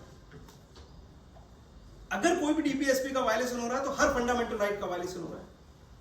Minerva Mills versus Union of India case है बहुत important, landmark judgment, Minerva Mills versus Union of India 1979 का या 81 का। उसमें क्लियरली लिखा हुआ है कि फंडामेंटल राइट और डीपीएसपी हार्मनी में चलते हैं। हार्मनी चलने का मतलब ये है कि डीपीएसपी के साथ कुछ दोनों को बैलेंस करके चलो। डीपीएसपी को अगर वायलेट करके चल रहे हो तो फंडामेंटल राइट का भी वायलेशन हो रहा है, ध्यान रखना है। मैं इस पे और कल डिस्कस करूंगा, लेकिन ये इंपॉर्टेंट चार्टर है। उस चार्टर के बेस पे हम लोग एडमिनिस्ट्रेटिव सिस्टम को या गवर्नेंस को चला रहे हैं। ये हमारे सामने जैसे हम लोग ब्लूप्रिंट है, इसके अकॉर्डिंग चलना। अब जो नेक्स्ट पार्ट है हमारे पास वो ये है कि भाई जो इंडियन कॉन्टेक्स्ट में अगर हम लोग देखें कि आपके यहाँ इंडियन कॉन्टेक्स्ट में हमारे सब 15:30 पे 3:30 पे खत्म करना, 30 ना, हाफ एन आवर है ना अभी, ठीक। सो अब ये जो एडमिनिस्ट्रेटिव लॉ मैं आपको बता रहा हूँ, ये तो सारी सुंदर सुंदर चीजें बताई मैंने आपको कि भाई ये ऐसे ऐसे है, ये इंफ्रास्ट्रक्चर है। इंडिया में ये चीज जब डेवलप हो रही थी उसमें बहुत सारी चीजें उतार चढ़ाव हुए, वो हमें पता होना चाहिए। आप मैं इनको 3 फेज में डिवाइड करता हूँ ना, growth of administrative law in India 3 phase में डिवाइड करता हूँ। एक तो ओल्ड मतलब जो 1950 तुरंत कॉन्स्टिट्यूशन जब हमारा बना था 1950 में, ऑलमोस्ट 1950 से आप 74 या 75 तक का जो पीरियड है, एक तो क्या था कि हमारी थोड़ी सी कंट्रोल्ड इकोनॉमी थी, जिसको प्लान इकोनॉमी हम लोग बोलते हैं, प्लान इकोनॉमी थी। और उस समय क्या था कि प्लान इकोनॉमी वाला जो पीरियड था, तो उस समय उसके आसपास जो जजमेंट जो है ना, उस जजमेंट या उस ईरा का जो इन्फ्लुएंस था, उसके कारण एडमिनिस्ट्रेटिव लॉ है ना, या जो एडमिनिस्ट्रेटर है जिनको ये सारे काम करने हैं, वो उतना ढंग से काम नहीं कर पा रहे, खुल के काम नहीं कर पा रहे। जुडिशरी का बहुत इन्फ्लुएंस है इस पे। जैसे मैं अगर आप लोगों को सिंपल बताऊं, एक बहुत फेमस केस है, आप लोगों को सबको पढ़ना चाहिए, हर एडमिनिस्ट्रेटिव ऑफिसर को, इन रे दिल्ली लॉ एक्ट 1950, in रे दिल्ली लॉ एक्ट 1912, लेकिन केस 1950 का। ये मैं एक्ट का नाम बता रहा हूँ, Delhi law act 1912, but it was challenge, this act and its composition was challenge in supreme court. Challenge नहीं, इसको रेफरेंस में भेजा गया था। इन रे मींस रेफरेंस में कि सर ये काम कैसे करेगा, देख लीजिए, जुडिशरी चेक कर रही थी। इन रे दिल्ली लॉ एक्ट 1912 और केस का ईयर 1950। अब इसमें कोर्ट ने बड़ी अच्छी चीज बोली। कोर्ट ने क्या बोला कि आप जो डेलीगेट कर रहे हो ना इन लोगों को, एसेंशियल पार्ट मत डेलीगेट करना। जो पार्लियामेंट का या लेजिस्लेचर का जो एसेंशियल पार्ट है, क्योंकि एसेंशियली लॉ कौन बना रही है? पार्लियामेंट बना रही है, और एग्जीक्यूटिव भी बना रहा है, यानी एडमिनिस्ट्रेटिव है वो रूल मेकिंग पावर के थ्रू बना रहा है। तो उनको बोला कि जो इनको काम पकड़ा रहे हो ना, वो ज्यादा इंपॉर्टेंट वाला मत देना, डेलीगेट जो भी करना है ना, वो छोटे मोटे इश्यूज है वो देना, इंपॉर्टेंट मत देना। तो इस जजमेंट के कारण जो एडमिनिस्ट्रेशन अब तक ये सोच रहा था कि हम खुल के काम करेंगे, उस पर एक मोहर, उस पर एक स्टॉपेज आ गया। हमें रूल्स बनाने की भी हिम्मत नहीं है, पावर नहीं दी गई, बहुत लिमिटेड वे में। This court has said the essential legislative function cannot be delegated. ये प्रिंसिपल आज भी चलता है, लेकिन अब उसमें बहुत सारी चीजें एक्सपांड हो चुकी है, ये नहीं हो सकता। तो यहाँ पे आपको रोक दिया गया है एक तरीके से। ये इंपॉर्टेंट केस, जैसे एक और केस है बहुत इंपॉर्टेंट है, इंडस्ट्री से रिलेटेड है, state of Bombay versus KP Krishnan. State of Bombay versus KP Krishnan 1960 का है। State of Bombay versus KP Krishnan 1960। इसमें क्या था कि इंडस्ट्रियल डिस्प्यूट्स जितने भी होते हैं, इंडस्ट्रियल डिस्प्यूट को रिजॉल्व करने के लिए we have act, industrial dispute act. तो उसमें बतौर इंडस्ट्रियल ट्राइब्यूनल भी होती है, ऑफिसर भी रहता है, कॉन्सिलेशन ऑफिसर भी रहता है, पूरा एडमिनिस्ट्रेटिव सिस्टम है ना इंडस्ट्रियल डिस्प्यूट एक्ट में। अब हुआ ये कि एक मैटर था जिसको ट्राइब्यूनल में भेजना था। अब ट्राइब्यूनल में भेज दिया, मैटर थोड़ा सा सीरियस था, एक इंडस्ट्री में कुछ डिस्प्यूट हुआ, ट्राइब्यूनल में भेज दिया रिजॉल्व करने के लिए। अब रिजॉल्व करने के लिए भेजा तो उस पर सुप्रीम कोर्ट की कुछ गाइडलाइंस है इस केस में। कोर्ट ने ये बोला कि एक्ट में जो स्टेटेड पर्पस लिखे गए हैं उसके अलावा किसी भी इश्यूज पर आप उस डिस्प्यूट को ट्राइब्यूनल में नहीं भेज सकते। जैसे मान लीजिए ये कहीं ना कहीं एडमिनिस्ट्रेटिव ऑफिसर के हितों के विरुद्ध जाने वाला जजमेंट था। कैसे? जैसे मान लीजिए ये 1950 की बात है, उस समय की बात है कि भाई आपको आपकी कोई एक इंडस्ट्री, आप एक ऑफिस में काम करें। देखो अब आजकल आपके ऑफिस भी इंडस्ट्रीज है ना, ये भी इसकी डेफिनेशंस में आते हैं ये ना। एक बहुत बेंगलोर वाटर सप्लाई केस है, आप लोग पढ़िएगा, Bangalore water supply case. Industry की इतनी बड़ी डेफिनेशन दी है कि छोटे मोटे ये जो डिपार्टमेंट वो भी इंडस्ट्री में आते हैं, ट्रिपल टेस्ट एक दिया गया है। तो मान लीजिए आप 1950 में हो, आपकी डिपार्टमेंट है और डिपार्टमेंट के लिए एक रूल्स बने हुए, उसमें लिखा हुआ है कि कब कब आप सीएल ले सकते हो या अनपेड लीव, ये पेड लीव ले सकते हो, लिखा हुआ उसमें। अब उसमें मैटरनिटी बेनिफिट के बारे में नहीं लिखा हुआ, 1950 की मैं बात कर रहा हूँ। तो आपके दिमाग में आया क्या मैटरनिटी बेनिफिट तो होना चाहिए भी, और एक पेड लीव होनी चाहिए। तो आपने आपके डिपार्टमेंट में एक डिस्प्यूट रेज हो गया और आपने बोला कि नहीं ये ट्राइब्यूनल में भेजो, लेकिन कोर्ट ने क्या बोल रखा है कि जो स्टेटेड पर्पस है उसके बियॉन्ड कोई भी मैटर को ट्राइब्यूनल में नहीं भेजा जा सकता, और मैटरनिटी बेनिफिट का तो लिखा हुआ ही नहीं था। तो आपका मैटर कितना ही कंसर्न, कितना ही इंपॉर्टेंट, लेकिन ट्राइब्यूनल के पास जा ही नहीं रहा है, तो एडमिनिस्ट्रेशन काम कैसे करेगा? अगर कोई महिला वहां काम कर रही है और इस दौरान उनको ये इस दौर से गुजर रही है और उनको पैसा ही नहीं मिल रहा है या मैटरनिटी बेनिफिट नहीं मिल रही है, तो एडमिनिस्ट्रेशन काम कैसे करेगा? तो कहीं ना कहीं ये जो 1950 से 75 का जो पीरियड था ना, उसमें एडमिनिस्ट्रेशन को थोड़ा सा कंट्रोल वे में ज्यादा चलाया गया।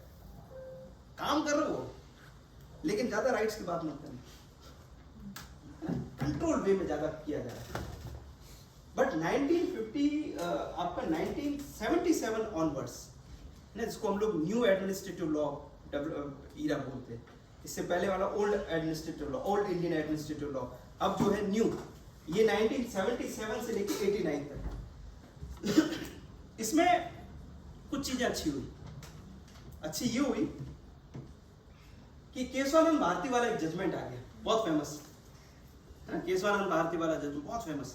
उसमें कोर्ट ने क्या बोल दिया कि parliament can not amend the basic structure of this constitution. इसका मतलब जो पार्लियामेंट अब तक अपने आप को ये बोल रहा था ना कि नहीं हम तय करेंगे व्हाट इज एसेंशियल और नॉट एसेंशियल, हम तय करेंगे कि ये काम इसको देना है कि नहीं देना है, उस पार्लियामेंट पे कंट्रोल लेके आगे जुडिशरी। पार्लियामेंट बोला कि आप लोग एसेंशियल नॉन एसेंशियल तय करते करते कभी कभी इस कॉन्स्टिट्यूशन का जो बेसिक पार्ट है उसको भी आप लोग डिस्टर्ब कर देते थे। और इस कॉन्स्टिट्यूशन का बेसिक एसेंशियल जो है उसमें सोशल वेलफेयर है, रूल ऑफ लॉ है, बहुत सारी चीजें हैं। और रूल ऑफ लॉ ये बोलता है कि अगर जनता की अच्छाई के लिए, जनता के भले के लिए कुछ काम, कुछ पावर एडमिनिस्ट्रेशन को भी देनी पड़े तो अच्छी बात है, देना चाहिए। ये रूल ऑफ लॉ, ये बेसिक फीचर है। और आप दे नहीं रहे थे कुछ सालों पहले तक, आप बोले नहीं नहीं ऐसे ऐसे फंक्शन हम करेंगे, आप काम भी नहीं कर रहे हो और देना भी नहीं चाहते। It is against the basic structure of this constitution. आप काम भी नहीं कर रहे हो और आप देना भी नहीं चाहते पावर, तो इट मीन्स पार्लियामेंट काम भी नहीं करना चाहती और पावर देना भी नहीं चाहती। It means you are going against the rule of law. ये भी रूल ऑफ लॉ के अगेंस्ट है। ये क्या था, ये जो मैं बता रहा था ना, ये था rule by law. Rule by law और रूल ऑफ लॉ में डिफरेंस होता है। रूल बाई लॉ का मतलब ये होता है कि रूल तो आ रहे हैं, चीजें आ रही है, बट उसमें एथिक्स नहीं है, उसमें जान नहीं है। रूल ऑफ लॉ होता है कि हाँ ऐसे लॉ आ रहे हैं जिससे सच में लोगों का भला हो। That is the basic difference. Hitler भी रूल निकाल रहा था, बट वो रूल बाई लॉ था, रूल ऑफ लॉ नहीं। तो कोर्ट ने बोला कि नहीं आप ये गलत कर रहे हो।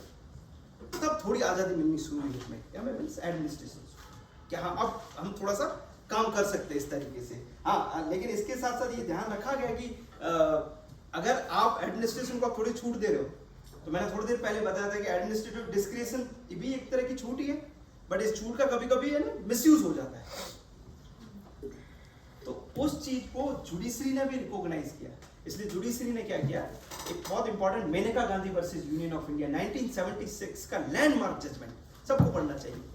Maneka Gandhi versus Union of India, उसमें कोर्ट ने बोला कि कोई भी लॉ निकाल रहे हो आप, कोई भी रूल निकाल रहे हो, that must fulfill the object of, that must fulfill the condition of due process of law. Very important, due process of law. आप सब लोग लिखिए प्लीज इसको, due process of law. It's very important. It is not only about the procedure. वो सिर्फ procedure की बात नहीं कर रहा है, वो ये बोल रहा है कि अगर आप लोग रूल्स बना रहे हो, आपको रूल मेकिंग पावर दे दी है ना, केशवानंद भारती के कारण आपको छूट मिल गई, अब आप आराम से रूल्स बनाइए, कोई दिक्कत नहीं। लेकिन रूल्स जब बना रहे हो तो उसमें प्रोसीजर भी ठीक होना चाहिए और रूल का कंटेंट भी ठीक होना चाहिए। अगर आप पुलिस डिपार्टमेंट में हो, मान लीजिए that is also administrative agency, और आपने एक रूल बनाया, पास कर दिया अपने यहाँ से जो भी फॉर्मेलिटीज होती है सारी की, तो प्रोसीजरली लॉ ठीक है, रूल ठीक है, लेकिन उसमें लिखा क्या, उसका कंटेंट ये कि शाम को 7 बजे के बाद यहाँ पे पुणे में रहने वाला कोई आदमी घर के बाहर नहीं निकलेगा, तो that is not good law. Substantive way में देखा जाए तो that is not a good law. तो due process of law include 2 things, procedure भी ठीक होना चाहिए, सब्सटेंस भी ठीक होना चाहिए। So whenever you got any rule notification, please check it out. आप ये हैबिट अपने अंदर डेवलप कीजिए, चेक कीजिए कि हाँ प्रोसीजर, ऑब्वियसली प्रोसीजर तो ठीक ही होगा तभी वो निकल के आया, उसमें कोई दिक्कत वाली बात नहीं, लेकिन उसका सब्सटेंस देखिए, उसको पढ़ने की कोशिश कीजिए, उसकी लैंग्वेज देखिए, शैल है कहीं, कहीं में है ना, वो उसके इम्प्लीकेशंस क्या है, कहीं लोगों के राइट्स या डिपार्टमेंट में काम करने वाले लोगों के राइट्स का वायलेशन तो नहीं कर रहे, या पॉसिबिलिटी हो सकती है ना। Every word is very important, तो उससे सब्सटेंस के बारे में पता चलेगा। तो एडमिनिस्ट्रेशन जो था, जिसको रूल मेकिंग पावर दे दी, उस पर थोड़ा वापस कंट्रोल लेके आई कोर्ट कि due process of law follow करना। That is the second phase. अब लेकिन अच्छा, इस सेकंड फेज में कुछ और अच्छी चीजें ये हुई, बहुत सारे केसेस भी डेवलप हुए। उसमें रूल ऑफ नेचुरल जस्टिस है ना, जो आप लोग स्पीकिंग ऑर्डर का कॉन्सेप्ट पढ़ते हो, रूल ऑफ नेचुरल जस्टिस का कॉन्सेप्ट पढ़ते हो, रीजन ऑर्डर का कॉन्सेप्ट पढ़ते हो, वो सारे डेवलप हुए। मीन्स कि कोई भी ऑर्डर अगर आप निकाल रहे हो, रूल निकाल रहे हो, व्हाटएवर, या जो भी डिसीजन ले रहा है एडमिनिस्ट्रेशन, उसमें नेचुरल जस्टिस को फॉलो करना चाहिए। जैसे मान लीजिए इंक्वायरी बैठी किसी के अगेंस्ट, तो सामने वाले को नेचुरल जस्टिस का राइट लेना चाहिए, यानी उसको मौका दिया जाना चाहिए। ये सब डेवलप हुए इस फेज में। Rule of natural justice, reason order, आपका ऑर्डर जो है रीजन के साथ होना चाहिए। Without reason order is just an piece of paper. उसका क्या कारण से आपको हटाया गया है, क्या कारण से कुछ चीजें दी गई, या क्या, वो सारा कॉन्सेप्ट डेवलप। एंड इसके बाद जो लास्ट फेज जो अभी चल ही रही है, इसको हम लोग बोल सकते हैं जो कंटेम्प्रेरी इंडियन एडमिनिस्ट्रेटिव लॉ वाली, वो मोस्टली ग्लोबलाइजेशन है ना, जो लिबरलाइजेशन का जो कॉन्सेप्ट है, न्यू ग्लोबलाइजेशन जो आजकल चल रहा है, उससे बहुत ज्यादा इन्फ्लुएंस है, जो कंटेम्प्रेरी हमारे सामने ये जो चल रहा है। अब कंटेम्प्रेरी के साथ प्रॉब्लम ये है, अच्छा है, लेकिन ये हम लोगों के सामने बड़ा टास्क है, हमारी सरकार के सामने और हम स्पेशली एडमिनिस्ट्रेटिव ऑफिसर्स के सामने, कि आप इसको कैसे डील करते हो। क्योंकि ग्लोबलाइजेशन में कहीं ना कहीं है ना, जो प्राइवेट इंटरेस्ट बड़े हावी हो जाते हैं ना, प्राइवेट इंटरेस्ट जो है वो बहुत हावी हो रहे हैं। बहुत सारी कंपनीज हैं, है ना, जिनके कारण हमारे एडमिनिस्ट्रेटिव लॉज को पर्सनली, ये मेरा पर्सनल है, ये पर्सनल है कि बहुत सारे जो एडमिनिस्ट्रेटिव लॉज हैं उनको थोड़ा सा नेगेटिवली मोल्ड किया जा रहा है just because of the interest of some private entities. ये थोड़ा सा प्रॉब्लम निकल गया, बाकी सब ठीक है ना। जैसे देखिए बीच में एक, मैं जजमेंट का आपको बाद में नाम बताता हूँ, मिस कर रहा हूँ, इंडियन एयरपोर्ट से रिलेटेड ऐसा कुछ केस का नाम था। उसमें एम्प्लॉयज ने डिमांड की थी कि सर जो भी हमारे एजेंसी जो एडमिनिस्ट्रेटिव एजेंसी इससे रिलेटेड जो भी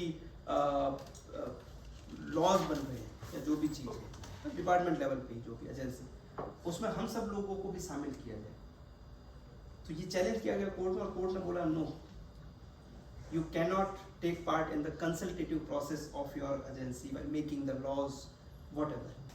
तो ये थोड़ा सा क्वेश्चनेबल है, क्योंकि डीपीएसपी में एक आर्टिकल 43 प्रॉब्लम है, आप लोग चेक करना, उसमें लिखा हुआ public participation of the employees, तो थोड़ा यहाँ कॉन्फ्लिक्ट आ जाता है। बट ये कॉन्फ्लिक्ट ऐसा नहीं है कि रिजॉल्व नहीं हो सकता है, क्योंकि नई चीजें, हमने इससे पहले कभी एडमिनिस्ट्रेटिव लॉ को इकोनॉमी के साथ नहीं देख पाए थे, ये पहली बार हो रहा है। पहले तो हम क्या रोज बना के चीजें ठीक है, ठीक चल रही, अब ये बड़ी एक चीज सामने, तो दोनों को बैलेंस करना। तो यहाँ तक आपको क्लियर हुआ कि इंडियन ग्रोथ कैसे हो रही है, थर्ड फेज है जो चली हुई। लास्ट दो छोटे से पॉइंट, दो इंपॉर्टेंट प्रिंसिपल है, rule of law and separation of power. ठीक है, आपके सिलेबस में भी मुझे बताया गया था ये दो चीजें। अभी तक हम लोगों ने ये समझने की कोशिश की कंपोजिशन क्या है, कॉन्स्टिट्यूशनल अथॉरिटीज या कॉन्स्टिट्यूशनल कनेक्शंस क्या है एडमिनिस्ट्रेटिव लॉ के, और नीड क्या है, ये सारी चीजें हम लोगों ने समझने की कोशिश की। दो छोटे से एस्पेक्ट है, rule of law and separation of power. तो बड़े सिंपल है, लेकिन मैं पहले सेपरेशन ऑफ पावर की बात करूंगा। देखिए सेपरेशन ऑफ पावर आप प्रोबेबली आप सब लोग जानते होंगे क्या होता है सेपरेशन ऑफ पावर, कि हमारा जो स्टेट या गवर्नमेंट, स्टेट जो है उसके तीन ऑर्गन है, legislative, executive and judiciary. Legislative का काम है लॉ बनाना, एग्जीक्यूट का है एग्जीक्यूट करना, और जुडिशरी का है लॉ को इंटरप्रेट करना अगर कोई डिस्प्यूट हो। अब प्रॉब्लम ये है कि जो टिपिकल जो doctrine of separation of power है ट्रेडिशनल, वो ये बोलती है कि तीनों अपना अपना काम करेंगे, कोई इधर से उधर नहीं जाएगा। जैसे बीच में लास्ट टाइम हमारे लॉ मिनिस्टर थे लेट अरुण जेटली सर, उन्होंने एक बार कमेंट किया था कि जुडिशरी अपनी लक्ष्मण रेखा ना लांगे, एग्जीक्यूटिव में आने की कोशिश ना करे। क्यों उन्होंने बोला? क्योंकि obviously he was a lawyer, तो ही नोज कि वैसा बोल सकते हैं, बाकी कोई बोलता तो कंटेम्प्ट हो जाता। लक्ष्मण रेखा ना लागे, इसका मतलब ये है कि आपके यहाँ सेपरेशन ऑफ पावर है। जुडिशरी इसका काम में इंटरफेयर नहीं करेगा, वो इसके काम में इंटरफेयर, सब अपना अपना काम करेंगे। ये ट्रेडिशनल कॉन्सेप्ट। अब अगर आप इस कॉन्सेप्ट को अप्लाई कर दो ना इंडिया में, तो प्रॉब्लम हो जाएगी। कैसे? लॉ कौन बनाता है? लेजिस्लेचर। पर अभी थोड़ी देर पहले तो एडमिनिस्ट्रेटिव या एग्जीक्यूटिव लॉ बना रहा था, रूल्स नोटिफिकेशन। आपको मना किया है, आप टिपिकल डॉक्ट्राइन तो ये बोलते हैं कि नहीं बना सकते आप, और आप बना रहे हो, प्रॉब्लम है ये। तो इसलिए हमारे यहाँ जो डॉक्ट्राइन ऑफ सेपरेशन अप्लाई होता है ना, वो चेक एंड बैलेंस के साथ अप्लाई होता है। The Indian system या Indian Constitution allows doctrine of separation of power with doctrine of check and balance। उसमें ये है कि सर हमें पता है कि तीनों को अपना अपना काम दे दिया, पर भरोसा नहीं है ना, चेक एंड बैलेंस जरूरी है ना। हम लोगों की प्रवृत्ति भी है हिंदुस्तानियों की, पड़ोस में क्या हो रहा है तो ये सिर्फ हमारी नहीं भैया, हम जैसे लोग ही तो बैठे ना, ऊपर से दौड़े आए, ह्यूमन इंस्टिंक्ट तो वही है। वो जरूरी है चेक एंड बैलेंस के लिए कि कहीं कुछ गड़बड़ तो नहीं हो रहा है, कहीं कुछ प्रॉब्लम तो नहीं हो रही। और ये जो चेक एंड बैलेंस का कॉन्सेप्ट है, ये आपको कॉन्स्टिट्यूशन में दिखता है। सेपरेशन ऑफ पावर भी है, तीनों को अलग अलग भी किया है कि तीनों अपना अपना काम करो, बहुत जरूरी है सेपरेशन ऑफ पावर। 1975 में ये सेपरेशन ऑफ पावर को खत्म करने की कोशिश हुई जब इमरजेंसी लगाई। इमरजेंसी में क्या हुआ, लेजिस्लेचर का काम भी executive means the then prime minister जो भी थे वो एग्जीक्यूटिव में थे, एडमिनिस्ट्रेशन में थे। उन्होंने लेजिस्लेटिव की पावर भी सारी ले ली, बोल दिया कि लॉ मेरे हिसाब से बनाओ जो मैं बता रही हूँ। जुडिशरी को बोल दिया कि जुडिशरी में अपॉइंटमेंट भी उन्होंने अपने हिसाब से कराए, तो उस समय सेपरेशन ऑफ पावर को खत्म कर दिया गया। सारी पावर एक पर्सन के पास, कंसंट्रेशन ऑफ पावर, और उसका रिजल्ट क्या हुआ? रिजल्ट ये हुआ इमरजेंसी लगा दी गई और लोगों के फंडामेंटल राइट का वायलेशन हुआ, सीधा सीधा। सेपरेशन ऑफ पावर खत्म हुआ नहीं, आपके यहाँ सोशल वेलफेयर के जितने भी जो मोड्स हो खत्म हो गए, डायरेक्टली कनेक्शन है उसका। तो बट हमने क्या किया, हमने सेपरेशन ऑफ पावर भी रखा, बट उसको थोड़ा सा फ्लेक्सिबल, कि एक दूसरे को चेक भी करते रहे। तो इसलिए अगर आप, यही रीजन है कि एग्जीक्यूटिव यानी एडमिनिस्ट्रेटिव को अलाउ है रूल्स और नोटिफिकेशन बनाना, कि भाई सारा काम लेजिस्लेटिव नहीं कर सकता है ना, बना दिए कुछ बेसिक जो छोटे मोटे जो रूल्स है, ये सारी चीजें ये आप बनाओ, ठीक है। और ये जो आप कर रहे हो, इसको कॉन्स्टिट्यूशन भी ऑथराइज कर रहा है और इसको doctrine of check and balance भी ऑथराइज कर रहा है आपके काम को, रूल्स नोटिफिकेशन बाय लॉ। आप लोगों को अच्छा लग रहा होगा ना कि आपके काम को अथॉरिटी मिल रही है, कॉन्स्टिट्यूशनल अथॉरिटी लगना चाहिए, ऑलरेडी है, ठीक है। सो ये एक इंपॉर्टेंट एस्पेक्ट है। और जुडिशरी को भी है, ऐसा बात नहीं कि मैं, ये सिर्फ एग्जीक्यूटिव का एडमिनिस्ट्रेटिव पावर है, चेक एंड बैलेंस में जुडिशरी को भी एडमिनिस्ट्रेटिव पावर है। आप आर्टिकल 144 पढ़ना, आर्टिकल मोस्ट प्रोबेबली आर्टिकल 144 ही है, आप लोग देख लेना, यस, या 144 या 145, 144 ही। उसमें क्लियरली लिखा हुआ है कि जब कभी आपको लगे कि एडमिनिस्ट्रेशन, मैं सिंपल बहुत बता रहा हूँ, वैसा नहीं लिखा हुआ, बट सिंपल वे में आपको बता रहा हूँ, जब कभी आपको लगे एडमिनिस्ट्रेशन काम नहीं कर रहा ढंग से, जुडिशरी एडमिनिस्ट्रेटिव वर्क करवाने के लिए ऑर्डर दे सकती है। सिटीजनशिप अमेंडमेंट एक्ट, सॉरी, ये जो आपका एनपीआर जो होता है ना, नेशनल पॉपुलेशन रजिस्ट्रेशन वाला है, ये कॉन्सेप्ट बहुत लंबे समय से असम में लोग मांग कर रहे थे, हमारे यहाँ करवाओ, एनआरसी करवाओ, क्योंकि बहुत लोग बाहर से, सरकारें किसी भी कारण से, बहुत सारे रीजन थे, नहीं करवा पा रही थी, तो फाइनली उन्होंने पिटीशन डाली कोर्ट में, और कोर्ट ने, देखिए एडमिनिस्ट्रेशन काम ढंग से नहीं कर रहा है और एडमिनिस्ट्रेशन काम नहीं कर रहा है, omission, bad commission and omission both can be challenge into the court. तो उन्होंने बोला कि एडमिनिस्ट्रेशन जो हमारा जो प्रोबेबली उस केस में होम मिनिस्ट्री डिपार्टमेंट वो काम नहीं करवा पा रहा है, क्योंकि एनआरसी करना होम मिनिस्ट्री का काम है, नहीं करवा पा रहा है। कोर्ट पहुंचे, कोर्ट ने देखा, कोर्ट ने बोला कोई दिक्कत नहीं, आर्टिकल 144 के थ्रू एक ऑर्डर निकाला और बोल दिया कि सुप्रीम कोर्ट के अंडर ये पूरी एनआरसी होगी। और 2015 के ऑर्डर के बाद सारे जितने भी एडमिनिस्ट्रेटिव ऑफिसर थे आसाम के, सब उसमें लग गए, सुप्रीम कोर्ट ने एनआरसी करवाई थी। तो even court can do executive function, check and balance. तो सेपरेशन ऑफ पावर है, लेकिन चेक एंड बैलेंस भी हो, इसीलिए है कि सोशल वेलफेयर रोकना नहीं चाहिए। इसलिए कहीं कहीं आपको लिखा हुआ मिलता है कि क्या सेपरेशन ऑफ पावर और एडमिनिस्ट्रेटिव लॉ ऑपोजिट है, एंटीथीसिस है?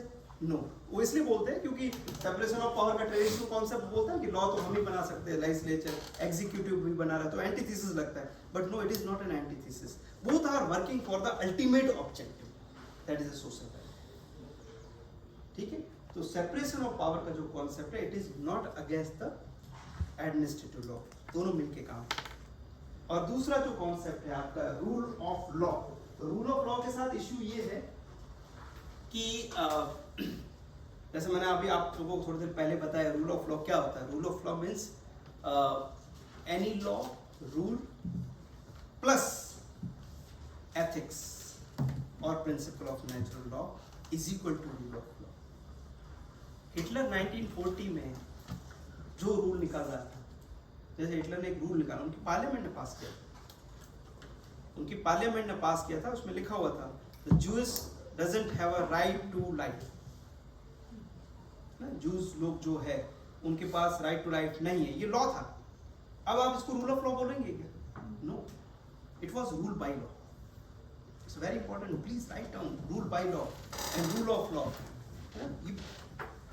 ये बड़े बड़े ऑफिसर यही बोलते हैं और माहौल बना जाते हैं। सर समझते होंगे, सर इस फील्ड में हमेशा बनाते रहते हैं। माहौल बना के ही यहाँ आए। तो मैं इसलिए बोलूँ, मैं खुश हूँ, मैं सर के इस प्रोजेक्ट से और सर के इस प्रोग्राम से इसलिए खुश हूँ क्योंकि हमें पता तो चले कि माहौल कैसे बनाना है, वो सीखना है। Exactly, rule by law and rule of law, it's a very minute difference.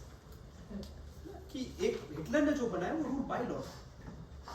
हाँ, अगर आप उसमें जो भी हिंदुस्तान में हमारे यहाँ जो भी लॉ बन रहा है उसमें अगर उस प्रिंसिपल ऑफ नेचुरल जस्टिस नहीं है, एथिकल वे से ठीक नहीं है। अब आप लोग कहेंगे प्रिंसिपल ऑफ नेचुरल जस्टिस और एथिक्स ये क्या कैसे डिटरमाइन होगी? ये डिटरमाइन होगी कॉन्स्टिट्यूशन से, जिसको आजकल बोला जाता है कॉन्स्टिट्यूशनल मोरालिटी। बहुत बड़ी डिबेट इस पे कि कॉन्स्टिट्यूशन जिसको आपके और मेरे एथिकल मानने से कुछ नहीं होगा, मेरे पर्सनली बोलने से कि ये ठीक है कि इसमें एथिकली ठीक है, मोरली ठीक है, नहीं होगा।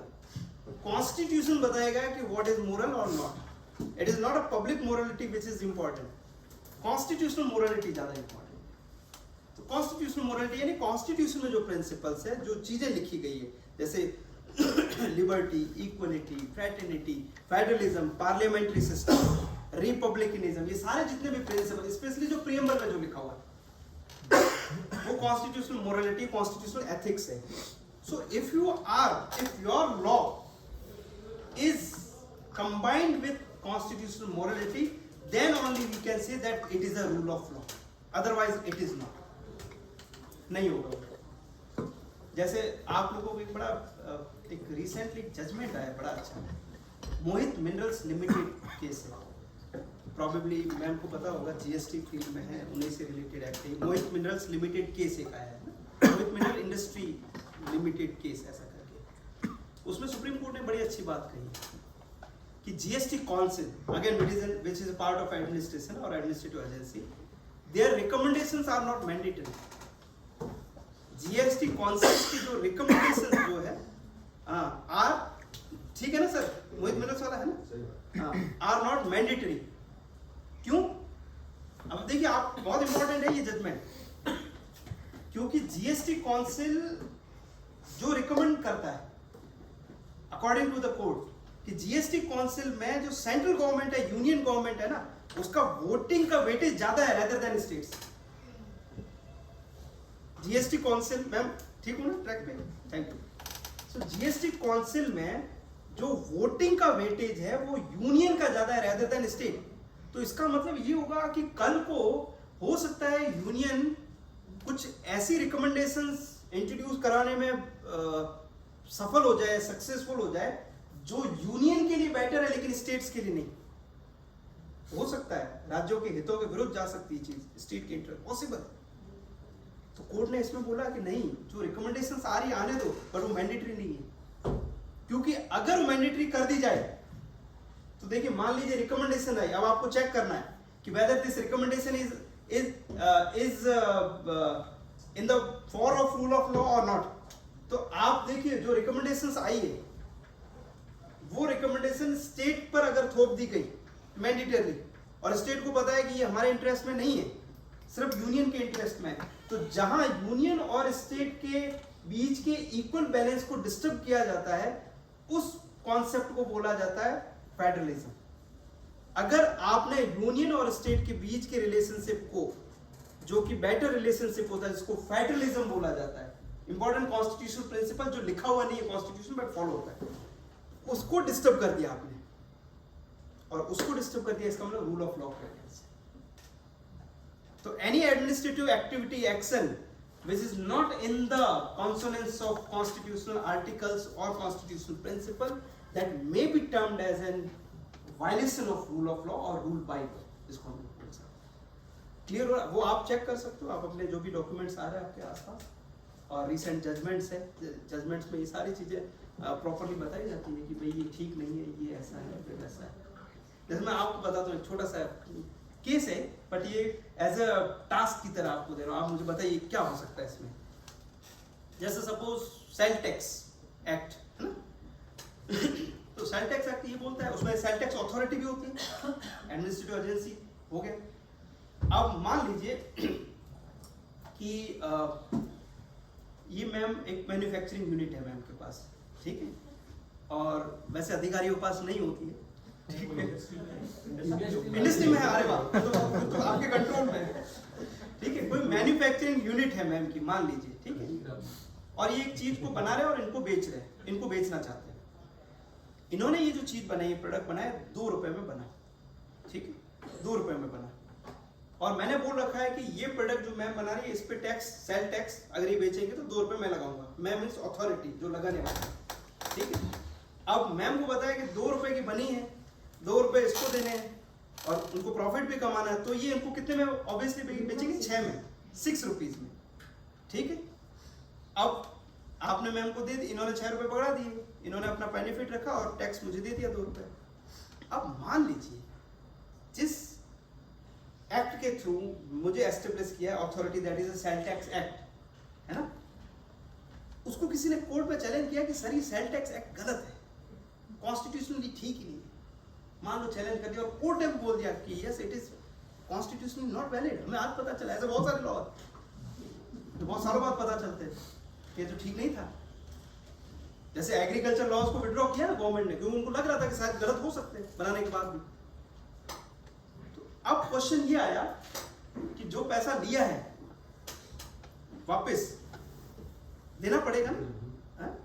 तो अब मुझे पैसा वापस देना है क्योंकि मेरे पास है सारा अथॉरिटी। मैं किसे दूंगा? इन्हें दूंगा, इन्हें दूंगा? Consumer fund में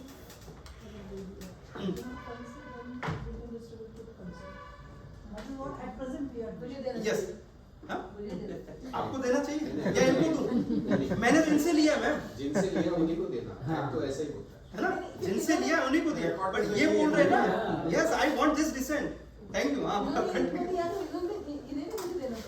that is between you and her, but the government should pay to her. But government are dealing but with ये बोले मुझे पता ही नहीं कौन है क्या है, मेरे को तो अपना पैसा दो खत्म। फिर ऐसा थोड़ी होता है सर, यही समझ तो लो। This question was raise in Mafatlal case.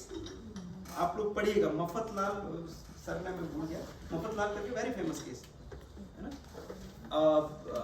आप लोग उस पर अच्छे अच्छे आर्टिकल्स भी है। मफतलाल करके केस 2015 का है शायद या 5 का, इसी पे है पूरा।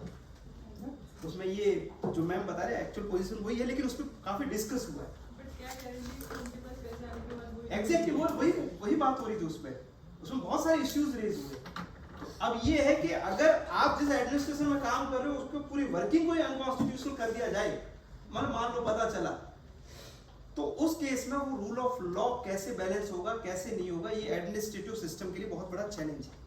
इस पे भी बहुत सारे जजमेंट और रिसेंट प्रोग्रेस हो रही है। Yes Here in the sales tax act, what we used to do now also, suppose she has collected the excess collection, then in that case, that excess collection, if it is proved, हाँ. it is to be taken in the consumer fund. Yes. And then it is like once the consumers come, then बिल्कुल, it gets क्योंकि paid. Article 265 अपने Indian constitution में बोलता है कि गलत तरीके से लिया हुआ कोई भी जो टैक्स है, इस तरह की कोई भी प्रॉपर्टी है, वो अपने आप में अनकॉन्स्टिट्यूशनल है ना। तो गलत तरीके से लेना, जैसे मैं हम बता रहे कि एक्सेस ले लिया, तो वो तो एक गलत तरीका है ही। और मान लो ये पता चला लेने वाला आदमी जिस सिस्टम के अंदर काम कर रहा है वो कॉन्स्टिट्यूशनली इनवैलिड है, then what happened? That was a big question.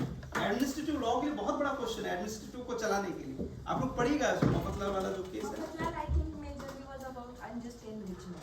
Yes exactly, हाँ मैं वो बिल्कुल वर्ड वो unjust And enrichment. it was related to excise act and not the sales tax. नहीं, वो मैं एग्जांपल दे रहा था सेल टैक्स का, बट हो सकता है उसी तरह का ही है कुछ। तो आप लोग एक बार पढ़िएगा उसको, तो उससे और थोड़ा क्लियर होगा, ठीक है। सो आज हम लोगों ने मेजरली एडमिनिस्ट्रेटिव लॉ की जो स्ट्रक्चर है, इकोसिस्टम एंड ग्रोथ कैसे हमारे यहाँ चल रही है, and finally rule of law and separation of power को समझने की कोशिश की। इन द नेक्स्ट सेशन जो कल मॉर्निंग में होने वाला है, when we will try to understand कैसे fundamental right and directive principle of state policies है ना, ये डायरेक्टली इन्फ्लुएंस करते हैं, इनका क्या कनेक्शन है, और सेंटर स्टेट रिलेशनशिप वाला जो फेडरलिज्म वाला एक पॉइंट मैंने जिक्र किया वो। बाकी आगे वाली चीज़ों में जो मैंने बताया वो पूरे आपके कोर्स में अलग अलग जो सेशंस है वो चलेंगे। डेलीगेटेड पे है, प्रिंसिपल ऑफ नेचुरल जस्टिस की बात की, उस पर एक पूरा एक सेशन है, ठीक है। तो मेरी तरफ से यही मैं समाप्त करूँगा। अगर आप लोगों को कोई क्वेश्चन या सर अलाउ करें तो यू कैन आस्क। हाँ, you can ask in English, Hindi, Marathi. Marathi मुझे समझ में आती है, ठीक है मैम। और बोलने का ये है कि आप लोगों में धैर्य होना चाहिए, सुनने का टाइम होना चाहिए। प्राइजल में कोई प्रश्न? नहीं.